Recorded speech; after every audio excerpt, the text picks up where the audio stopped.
తులారాశి.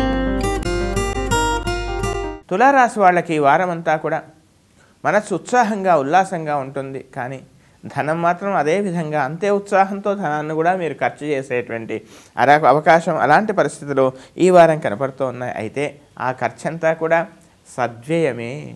భవిష్యత్తు ఉపయోగపడే విధంగా కానీ, లేదా మీకు చక్కని పేరు ప్రతిష్టలు పెంచే విధంగా ఉండే అవకాశాలు కనపడుతున్నాయి. కుటుంబంలో ఏదో తెలియనటువంటి ఒక చిన్న చికాకులు కానీ, మనస్పర్ధలు కానీ ఏర్పడేటువంటి అవకాశాలు కనపడుతూ ఉన్నాయి.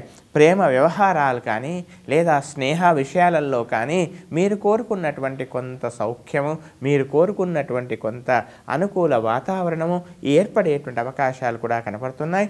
ఆరోగ్య విషయంలో అనవసరమైనటువంటి అజాగ్రత్త మాత్రం పాటించకూడదని చెప్పవలసినటువంటి ముఖ్యమైనటువంటి గమనిక.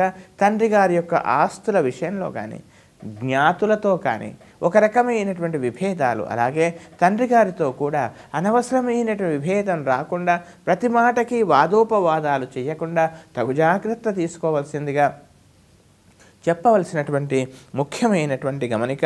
ఇక ప్రభుత్వపరంగా మీకు రావాల్సినటువంటి ఏదైతే లబ్ధి ఉందో అది మీకు చెందుతుందని తెలుస్తుంది. కానీ అది కాస్త మీకు చేతికంటడంలో వాయిదా పడేటువంటి అవకాశం ఈ వారం కనపడుతోంది.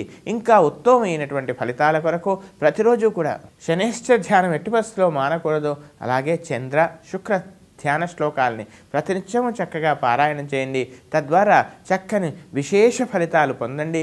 మీరు కూడా వేప చెట్టుకు పోషించండి, వేప చెట్టును పెంచండి. తద్వారా చక్కని అనుకూల ఫలితాలు మీరు పొందండి.